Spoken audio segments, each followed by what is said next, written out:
बोलिए दिव्य गुरु श्री आशुतोष महाराज जी की जय। श्री सत्य सनातन धर्म की जय। सच्चे दरबार की जय। गुरु भाइयों और बहनों, आपने अक्सर सुना होगा, एक बहुत कॉमन फ्रेज है, बिलीफ है। Time is a great healer, time cures, time heals. समय के साथ सारे जख्म भर जाते हैं, लेकिन इसके साथ एक फैक्ट और जुड़ा है।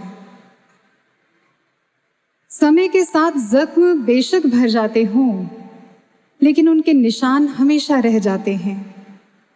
Time may heal all wounds, but it can not erase the scars. और जब जब ये निशान दिखते हैं या छिड़ जाते हैं तो पीड़ा देते हैं। कुछ साइकाइट्रिस्ट और थेरेपिस्ट्स ने अपने क्लाइंट्स को समझाने के लिए एक एनालॉजी बनाई, उसे ग्रीफ बॉल थेरेपी या ग्रीफ बॉल एनालॉजी कहते हैं। ये क्या है? वो कहते हैं कि एक बॉक्स है और उस बॉक्स के साथ एक पेन बटन लगा हुआ है। उस बॉक्स के अंदर एक बॉल है जिसे ग्रीफ बॉल कहा। उस बॉल का साइज लगभग बॉक्स के आकार का ही है, उसके साइज का ही है।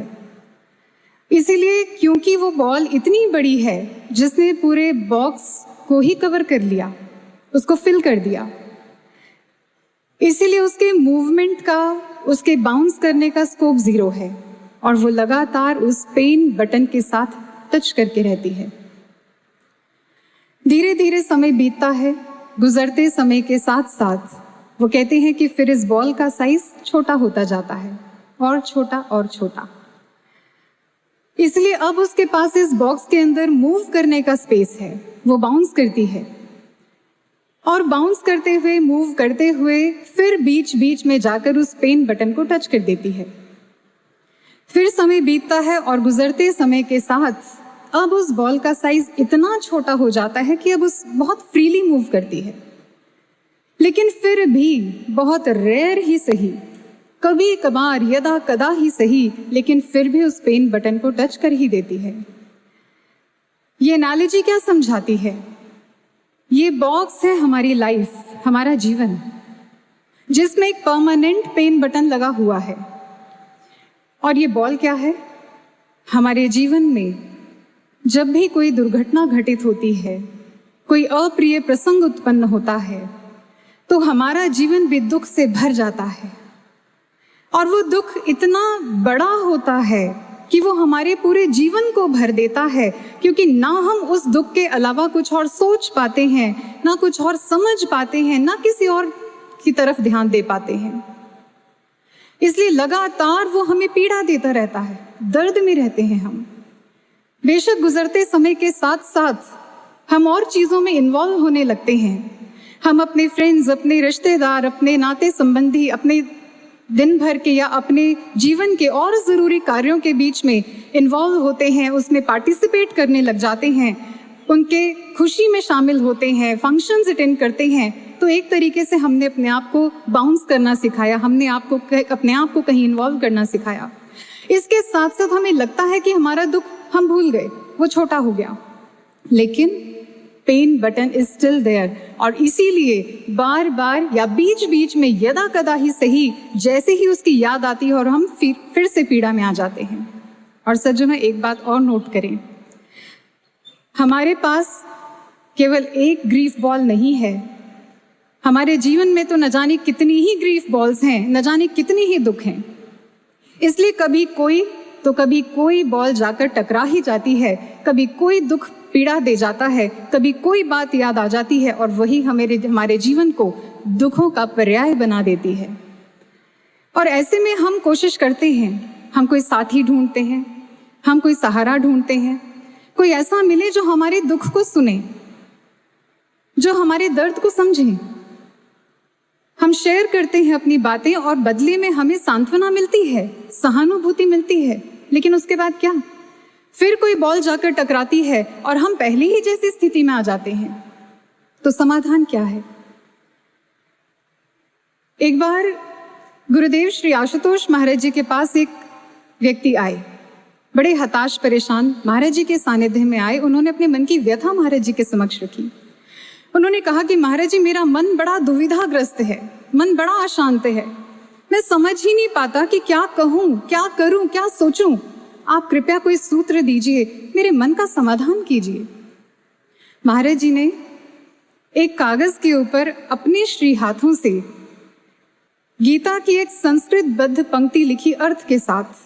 महाराज जी ने लिखा, सुहृदम सर्वभूतानाम ज्ञात्वा माम शांति मृच्छति, अर्थात जिसने मुझे अपना सुहृद जान लिया है। सुहृद अर्थात मित्र, सखा, हितैषी, जो दिल के सबसे करीब है।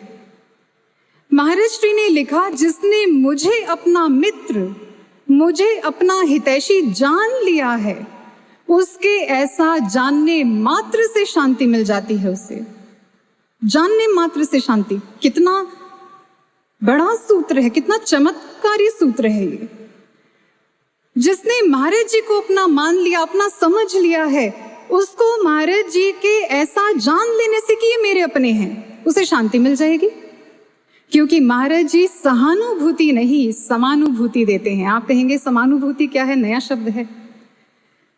समानुभूति अर्थ हमारे दुख में डूबे मन को निचले स्तर से उठाकर महाराज जी अपने स्तर तक लाने का प्रयास करते हैं। जहां दुख, क्लेश, संताप नहीं है, जहां पीस है, जहां शांति है, जहां ठहराव है, जहां आनंद है। एक बार महाराज जी ने किसी से प्रश्न किया। महाराज जी ने कहा कि बताइए, स्वस्थ किसे कहते हैं, स्वस्थ होना किसे कहते हैं? उन्होंने आपकी हमारी संकीर्ण बुद्धि के समान ही उत्तर दे दिया। कहा कि महाराज जी, तन से मन से हेल्दी रहना, फिट रहना, इसी को स्वस्थ कहते हैं। महाराज जी ने कहा फिर बुलंद आवाज में कहा कि जो स्व में स्थित है केवल वही स्वस्थ है। समझी? जी महाराज जी, जो स्व में स्थित है, और महाराज जी यही तो करते हैं, वो हमें स्व में स्थित रहने की कला देते हैं। इसीलिए मन की सारी अस्वस्थता दूर हो जाती है गुरु के शरण में आने से, महाराज जी को अपना जान लेने से। एक कवि कहता है, बड़ी सुंदर पंक्तियां हैं, उसके भाव आपको बताते हैं। वो कहता है कि आप जीवन में खोज करो किसी ऐसे साथी, किसी ऐसे मित्र, किसी ऐसे हमसफर की, जो आपके कल परसों की गलतियों को नहीं देखता, बल्कि आपकी आज की कोशिशों को सराहता है, जो जिसकी नजर आपकी सफलताओं पर नहीं है केवल, जो आपके किए हर कार्य के पीछे छिपी आपकी भावना को समझता है, उसकी कद्र करता है।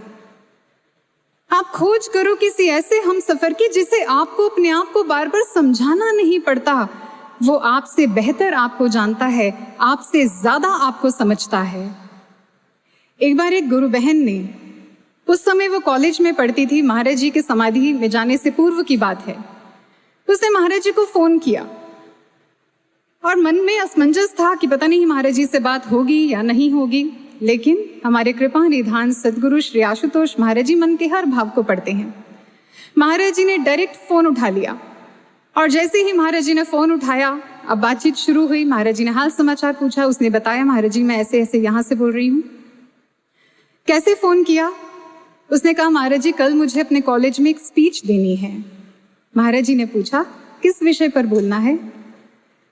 तो उन्होंने कहा, महाराज जी अ ट्रू फ्रेंड पे, सच्चा मित्र। महाराज जी ने कहा, कौन होता है सच्चा मित्र? उसने कहा, महाराज जी आप बताइए। महाराज जी ने कहा, a friend in need is a friend indeed. सुना है? जी महाराज जी, हमने भी तो सुना है। बचपन से लेकर आज तक जब भी सच्चे मित्र की परिभाषा पढ़ते या सुनते आए हैं, तो सबसे पहली पंक्ति हमने यही पढ़ी है, जो आपकी जरूरत के समय पर आपके साथ खड़ा है, केवल वो ही आपका सच्चा मित्र है। ठीक है? महाराज जी ने पूछा, सुना है? उसने कहा, जी महाराज जी। महाराज श्री ने कहा कि फिर कौन होता है ऐसा जो हमेशा जरूरत के वक्त आपके साथ खड़ा है? उसने कहा, पता नहीं महाराज जी। महाराज जी ने कहा, ऐसा केवल मात्र गुरु ही हो सकता है, उसके अलावा और कौन होगा? क्योंकि केवल वो ही जानता है कि आपके साथ कब क्या होने वाला है। ये तो आपको भी नहीं पता, ये तो हम और आप भी नहीं जानते कि हमारा जीवन कब क्या मोड़ लेगा, कब क्या टर्न आएगा लाइफ में, कब क्या चैलेंज हमारे सामने खड़ा होगा। हम नहीं जानते, लेकिन वो जानता है, उन्हें पता है। और हम जब तक उस सिचुएशन को समझें, जब तक हम उस परिस्थिति का आंकलन करें और सोचें विचारें कि क्या करें, उससे पहले महाराज जी इंतजाम कर चुके होते हैं। क्या ऐसा नहीं होता? आपने अपने जीवन में असंख्य बार ऐसी घटनाओं को घटित होते देखा होगा, अनुभव किया होगा, आपके जीवन का अनुभव है। हमें पता भी नहीं होता कि क्या होने वाला है, और महाराज जी पहले आके उसके सारे इंतजाम कर चुके होते हैं, ऐसा सुरक्षा कवच बना चुके होते हैं। और कैसे उस परिस्थिति से हम बाहर आ गए हमें भी नहीं पता। हमें तो दुर्घटना घटित हो जाने के बाद समझ में आता है कि अरे महाराज जी ने बचा लिया, कृपा कर ली। एक घटना आपको सुनाते हैं, यूं तो असंख्य है, लेकिन उसमें से एक चुनकर लाए हैं आपके लिए। एक बार दिल्ली की ही घटना है। दिल्ली का ये परिवार है, महाराज जी से दीक्षित परिवार है, बड़ा निष्ठावान, साधना सेवा सत्संग के प्रति पूरी निष्ठा है। परिवार में माता पिता हैं, उनका एक पुत्र उनके साथ यहीं दिल्ली में रहता है, और एक पुत्र विवाहित है जो कनाडा में सेटल्ड है। उस बेटे ने जो कनाडा में सेटल्ड है, उसने ज्ञान नहीं लिया। अब इधर माता पिता और ये जो 3 लोगों का परिवार है, ये खूब अच्छे से ध्यान साधना करते हैं। एक दिन सुबह के समय साधना में माता जी ने क्या देखा? उन्होंने देखा कि 2 कांपते हुए से हाथ हैं और बड़े कंफ्यूज्ड हैं। हाथ में माचिस है, कभी इस हाथ में कभी इस हाथ में। तो इस दृश्य को देखकर वो परेशानी भांप गई और उन्होंने महाराज जी से प्रार्थना की कि महाराज जी पता नहीं ये किसके हाथ हैं, लेकिन जिस किसी के भी हैं, महाराज जी आपसे प्रार्थना है कि आप इसको सद्बुद्धि देना, इस माचिस का प्रयोग वो सही काम के लिए करें, इससे कुछ शुभ ही हो, कुछ गलत ना हो, ऐसी प्रार्थना की। उसी दोपहर को उनकी बात उनके बेटे से हुई कनाडा में जो है। जैसे उससे बात हुई तो पता चला कि लगभग वही समय था जब उन्होंने ध्यान में देखा। उसने अपनी बात बताई और कहा कि कुछ फैमिली ट्रबल्स की वजह से कुछ परेशानी हुई, उसकी वजह से आज वो सुसाइड अटेम्प्ट करने वाला था। और वही समय था जब वो कंफ्यूज था, वो गूगल पर सर्च कर रहा था, इंटरनेट पर सर्च कर रहा था, हाउ टू डाई इजीली, कैसे आसानी से मारा जाए। मैं सुसाइड करना चाहता था। तब उसने अपनी बात बताई कि ये हुआ मेरे साथ। उन्होंने कहा महाराज जी आपका लाख लाख धन्यवाद, आप, मुझे नहीं पता था कि ये मेरे ही बेटे के हाथ दिखा रहे हैं, लेकिन आपने उसको संभाल लिया है। वो कहता पता नहीं क्यों मैं ऐसा सर्च तो कर रहा था, लेकिन अचानक किसी प्रेरणा ने मुझे ऐसा करने से रोक लिया, लेकिन अब मैं ठीक हूं। अगले दिन फिर उन माता जी ने वही 2 हाथ देखे। अब उस माचिस से वो हाथ स्टेबल हैं। उस माचिस से एक दिया जलाया। अब उनको भी तसल्ली हो गई कि महाराज जी अब सब ठीक कर देंगे, अब चिंता की बात नहीं है। उन्हें भी पॉजिटिविटी मिली। और अगले दिन उनके भाई ने क्या देखा, जो भाई दिल्ली में है, उसने अनुभव में ध्यान की अवस्था में देखा कि गीली मिट्टी की जमीन है, उसमें महाराज जी जैसे किसान बैठते हैं ऐसे पैरों के बल सफेद धोती कुर्ता में बैठे हुए हैं और अपने हाथों से ही मिट्टी को खोद रहे हैं। वो भाई साथ में खड़ा है और उसने पूछा महाराज जी क्या कर रहे हैं आप? महाराज जी ने कहा कि हम कुछ रोपित कर रहे हैं, और तुलसी का पौधा जो साथ में रखा था उसको उठाया और उस गड्ढे में जो महाराज जी ने बनाया था उसमें रोपित कर दिया। फिर वो देखता है कि बड़े से मूषक के ऊपर गणेश भगवान बैठे बड़ी तेज गति से उनके सामने से निकले। उसने प्रश्न भरी दृष्टि से महाराज जी को देखा और कहा कि महाराज जी ये गणेश भगवान अचानक कहाँ से आ गए और ये इतनी तेज गति से कहाँ जा रहे हैं? महाराज जी ने मुस्कुराते हुए कहा इनको हमने ही किसी के पास भेजा है। अनुभव यहीं पे समाप्त हो गया।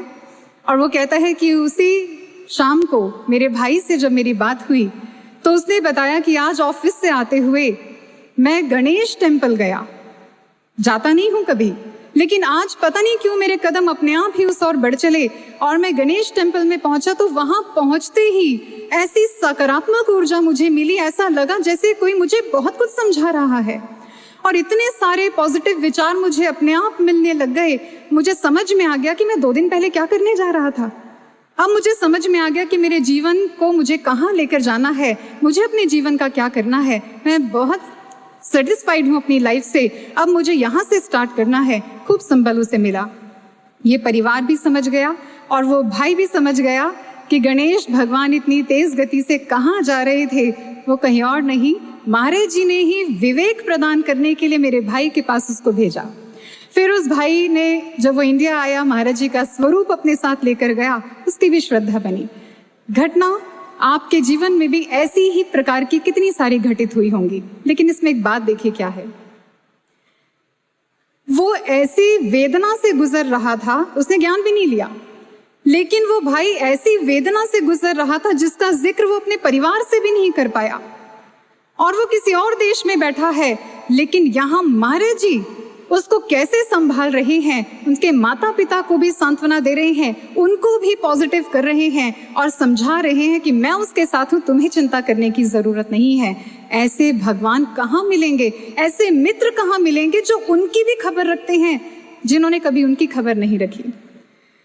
इसलिए कवि कहता है, जिस दिन आपको ऐसा मित्र मिल जाए, जिस दिन आपको ऐसा साथी मिल जाए, ऐसा कोई संबंधी मिल जाए, आप किंतु परंतु मत करना, आप घुटनों के बल उसके आगे गिर जाना और अपना पूरा का पूरा उसे सौंप देना, क्योंकि आप अपने जीवन में, अपने जीवन से इससे ज्यादा और क्या एक्सपेक्ट करोगे और क्या चाहोगे। हमें ऐसा ही तो कोई चाहिए होता है जो इतना हमारा अपना हो। लेकिन ऐसे महाराज जी के मिलने के बाद भी, ऐसे साथी, ऐसे रहवर के मिलने के बाद भी हम घबराते क्यों हैं, हम चिंतित क्यों रहते हैं, हम किंतु परंतु में क्यों फंसे रहते हैं। अगर ऐसा नहीं हुआ तो, हमने प्रार्थना तो की है, लेकिन महाराज जी ने अगर नहीं सुना तो, अगर ऐसा हो गया तो, वैसा नहीं हुआ तो, हम तो इसी में फंसे हैं। जानते हैं ऐसा क्यों है? एक छोटी सी बात से समझाते हैं। एक बार दो मित्र थे, छोटे बालक थे, एक के हाथ में बहुत सारी टॉफीज थी और एक के हाथ में बहुत सारे कंचे थे। तो उस मित्र ने कहा कि मित्र ऐसा करते हैं, तुम अपने सारी टॉफीज मुझे दे दो और मैं अपने सारे कंचे तुम्हें दे दूंगा। मित्र मान गया, ठीक है।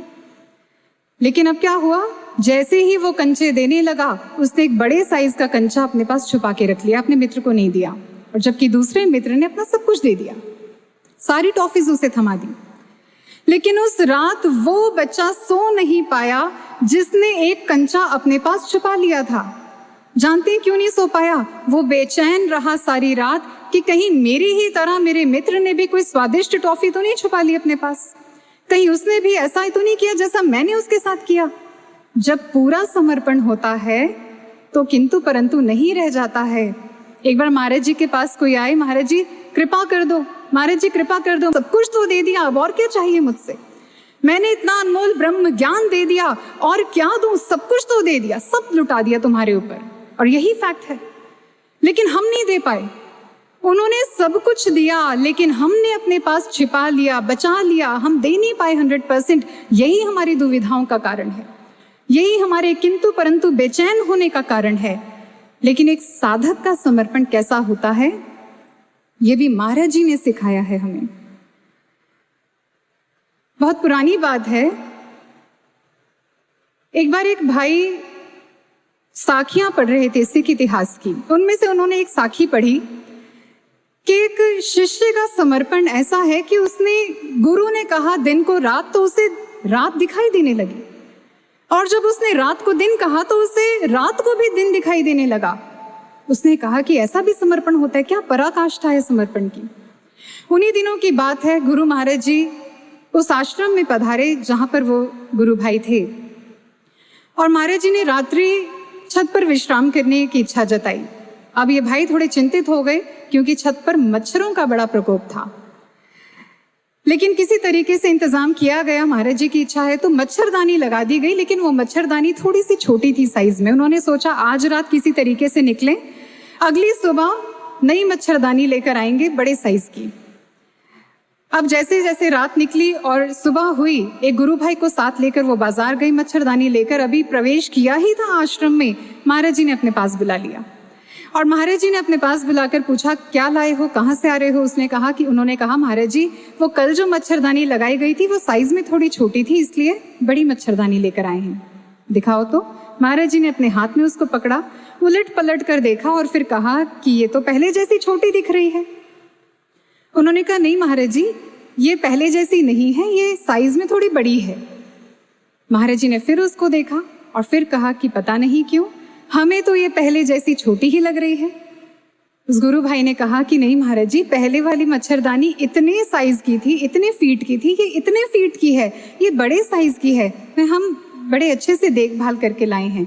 महाराज जी ने फिर कहा लेकिन पता नहीं क्यों हमें तो ये पहले जैसी छोटी ही लग रही है, बड़ी तो लगी नहीं रही। उन्होंने कहा कि महाराज जी अगर आपको ऐसा लगता है तो जो गुरु भाई मेरे साथ गए थे आप उनसे पूछ लीजिए, हम बहुत अच्छे से जांच परख करके ही इसको लेकर आए हैं, ये बड़े साइज की है। महाराज जी ने मुस्कुराते हुए मच्छरदानी उनको वापस दी और कहा साखियां केवल पढ़ने के लिए नहीं, जीवन में उतारने के लिए होती हैं। और इतना ही कहते हुए मुस्कुराते हुए महाराज जी तो कक्ष में चले गए, लेकिन वो गुरु भाई अपना माथा पकड़कर वहीं बैठे रह गए। ये मुझसे क्या हो गया? मैं गुरु के दिन को रात और रात को दिन कहने पर वो कैसे देख पाऊंगा? मैं तो महाराज जी के 3 बार कहने पर भी मच्छरदानी को छोटा करके नहीं देख पाया। उसको छोटा करके क्यों नहीं देख पाया? कहीं ये पछतावा हमारा भी तो नहीं है? बेशक है। ऐसा समर्पण नहीं है हमारा जैसा जिस कोटि का होना चाहिए। हमारे ग्रंथ कहते हैं सत्य असत्य विचार न कीजिए, गुरु का कथन मान सब लीजिए, हानि होए तो होने दीजिए। कितनी बड़ी बात है, हानि होए तो होने दीजिए। ये कितना मुश्किल काम है। कोई भी इंसान अपनी हानि क्यों होने देगा? हम इतने विवेकी हैं, इतने समझदार हैं, हमें पता है कि हमारा हित किस में है, अहित किस में है, और जानबूझकर देखते भालते हुए अहित क्यों करेंगे अपना? जब हानि दिख रही हो तो मन में दुविधा आएगी ही आएगी, प्रश्न उठेंगे ही उठेंगे, मन कोहराम मचाएगा ही मचाएगा कि ये गलत है, ये ठीक नहीं है, ऐसा नहीं होना चाहिए। लेकिन कितना बड़ा समर्पण चाहिए ऐसे में, जब गुरु कह दें कि यही और जैसा उन्होंने कहा वैसा ही, और उसके बावजूद भी अहित होता हुआ देखते हुए भी हम आंखें बंद करके वैसा कर लें। किसी ने विवेकानंद जी से पूछा क्या गुरु पर सच में अंधविश्वास करना चाहिए? विवेकानंद जी ने कहा कि हाँ, करना चाहिए, लेकिन केवल उस गुरु पर जो आपके इस आंख के अंधेपन को मिटा दे, केवल उस गुरु पर जो आपके इस तीसरे नेत्र को खोलकर ईश्वर का साक्षात दर्शन कराने की सामर्थ्य रखता है। जब आप अपने जीवन के हर पल में, हर स्थिति में अनुभव करते हो कि केवल वो ही अंतर से भी और बाहर से भी आपका सच्चा सहाय बनकर खड़ा है, ऐसे गुरु पर आप अंधविश्वास कर सकते हो। और जब कृपा होती है, क्योंकि जिसको हम हानि कहते हैं ना, हानि होए तो होने दीजिए, वो वास्तव में हानि नहीं है, उसमें भी कल्याण है, उसमें भी गुरु की कृपा है। लेकिन समझ कैसे आएगा? गुरु की कृपा सूक्ष्म रूप से होती है, सूक्ष्म जगत में होती है। उसको ना स्थूल दृष्टि देख सकती है, ना स्थूल बुद्धि समझ सकती है, उसके लिए सूक्ष्म जगत में ही उतरना पड़ता है। महाराज जी के मुखारबिंद एक घटना श्रवण की है, आपको भी सुनाते हैं।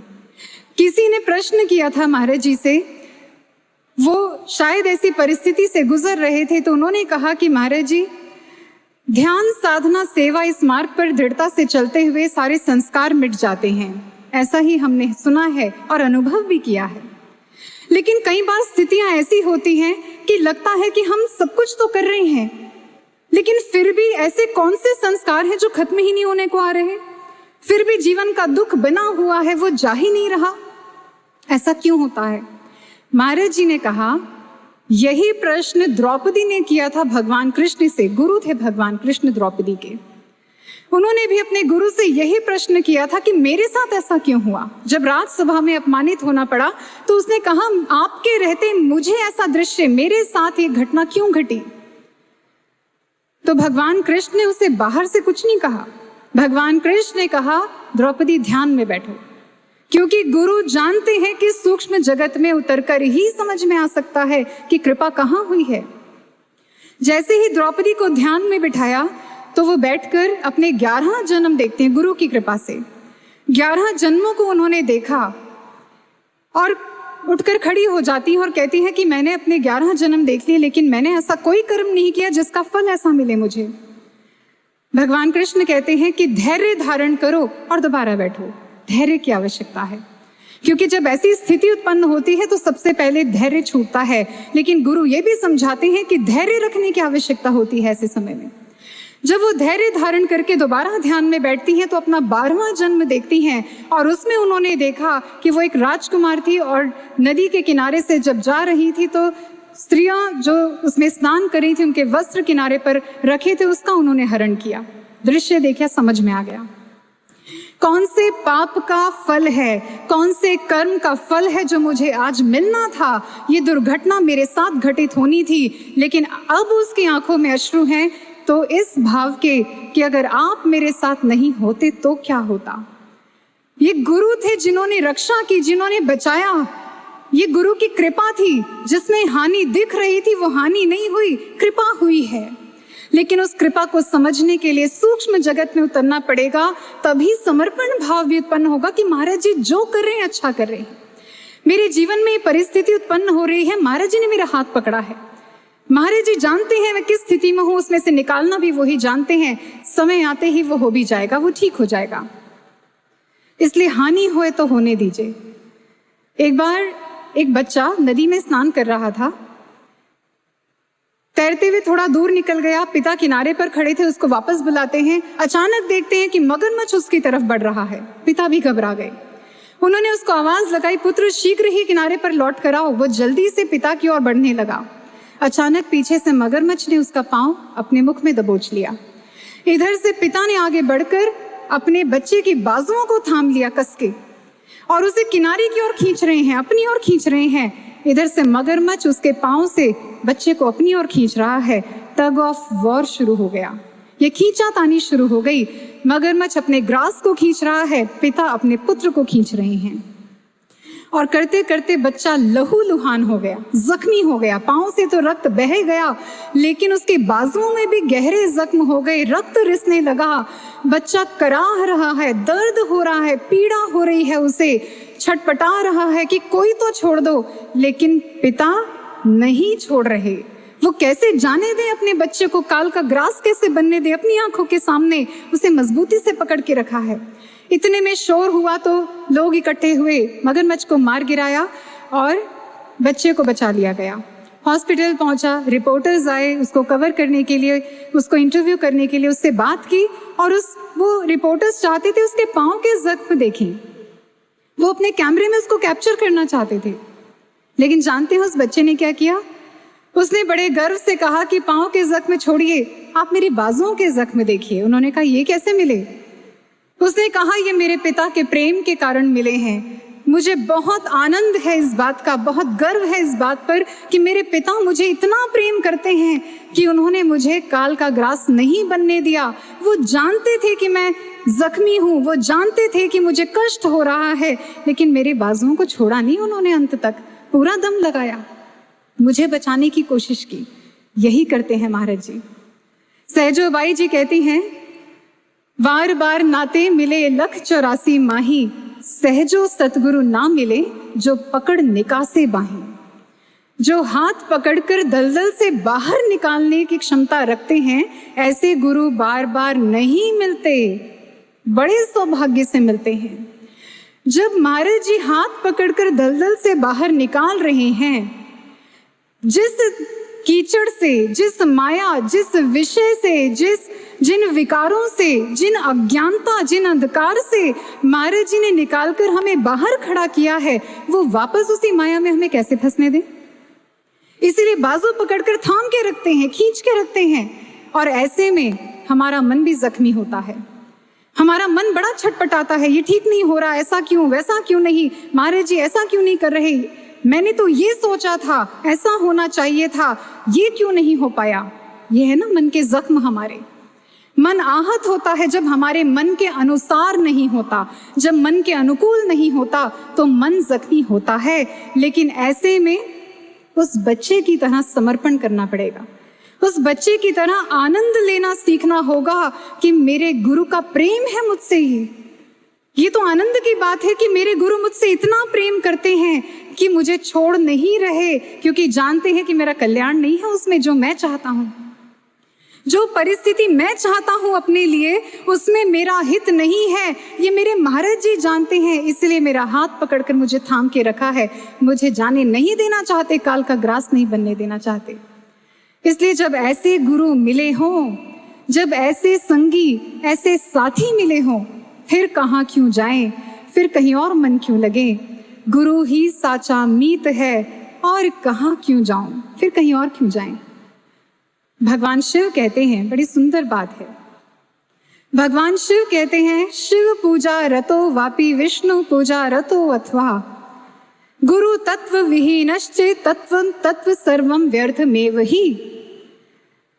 जब आपको गुरु से तत्व ज्ञान प्राप्त हो गया, आपको ऐसे ब्रह्मनिष्ठ गुरु मिल गए जिन्होंने आपके अंतर्घट में ही परमात्मा का साक्षात दर्शन करवा दिया, वास्तव में ईश्वर को आपके अंतर में ही आपसे मिला दिया।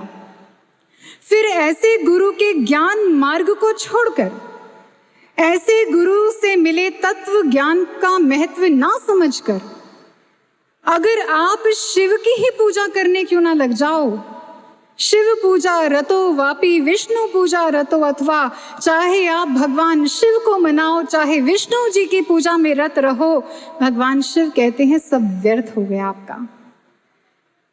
आपने सब कुछ प्राप्त कर लिया अपने गुरु से, लेकिन अपने मन को यहाँ और वहां भटकाकर सब कुछ खो दिया। आप कुछ प्राप्त नहीं कर पाओगे। अब अगर आप कुछ भी प्राप्त कर पाएंगे तो केवल गुरु के ज्ञान मार्ग पर चलकर कर पाएंगे, इसके अतिरिक्त और कुछ नहीं।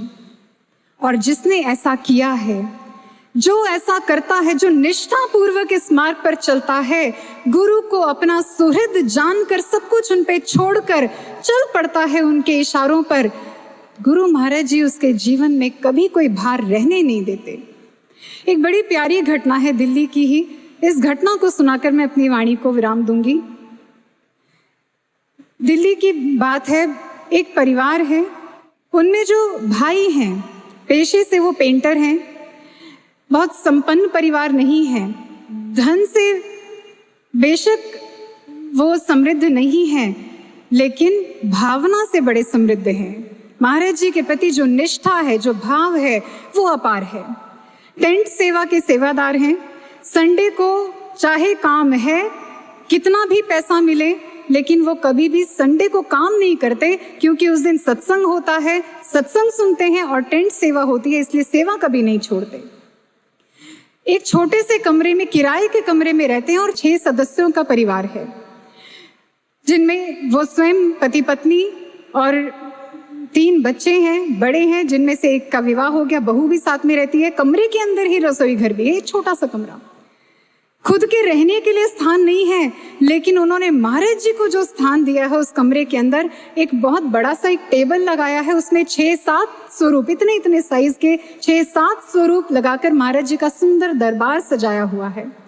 और कमरे की कौन सी दीवार, कौन सी वस्तु ऐसी होगी जहां पर महाराज जी का कोई स्वरूप या स्टिकर नहीं होगा, जहां दृष्टि घुमाओ महाराज जी के दर्शन ही दर्शन होंगे। सोचिए, जिन्होंने अपने छोटे से कमरे में महाराज जी को इतना स्थान दिया है, उन्होंने अपने हृदय में कितना स्थान दिया होगा। उनके जीवन की घटना वो सुनाते हैं। उनकी बेटी जिस समय स्कूल में पढ़ रही थी, तो वो कहते हैं कि अब स्कूल से एक मैसेज आया, कहा गया कि एक फॉर्म भरना है, जिस फॉर्म पर बेटी की करंट फोटो, अभी की फोटो लगेगी। तो उस समय स्थितियां ऐसी थी, वो कहते हैं 20 रुपए लगेंगे फोटो खिंचवाने के, और मेरे पास 20 रुपए भी नहीं थे, इतनी कंगाली थी। लेकिन घर में उन्होंने तलाश करी, जो थोड़ी बहुत फोटो उन्हें मिली, लगभग 12 फोटो उन्होंने इकट्ठी कर ली पुरानी, और उसी को हाथ में लेकर बच्ची के स्कूल चले गए और जाकर फोटो दिखाई कि इनमें से कोई फोटो लगा लो। उन्होंने कहा कि इनमें से कोई भी नहीं चलेगी, ये सारी फोटो पुरानी है, अभी की फोटो चाहिए, इसलिए आप नई फोटो खिंचवा कर लाओ। तो उन्होंने कहा मेरे पास पैसे नहीं हैं। उन्होंने कहा ये तो आपको इंतजाम करना पड़ेगा, आप देख लो, लेकिन लगेगी तो अभी की फोटो, करंट फोटो चाहिए, पुरानी नहीं चलेगी, आप ये ले जाओ। अब बड़ी रिक्वेस्ट करी, बड़ी मन्नतें करी कि आप देख लो, इनमें से कोई लगा दो। उन्होंने कहा ये नहीं चलेंगे, आप जाओ। फोटोज हाथ में पकड़कर वो वापस आ रहे थे। स्कूल से बाहर तो आ गए, लेकिन समझ नहीं पा रहे थे जाऊं कहाँ। फोटो खिंचवाने के पैसे हैं नहीं कि मैं फोटो खिंचवाने के लिए चला जाऊं, घर जाऊं तो घर जाकर भी क्या करूंगा, ये भी काम जरूरी है, समझ नहीं पा रहा करूं क्या। वो कहते इतने में मुझे महाराज जी की बड़ी जोर से आवाज आई, मुट्ठी खोल कर देख।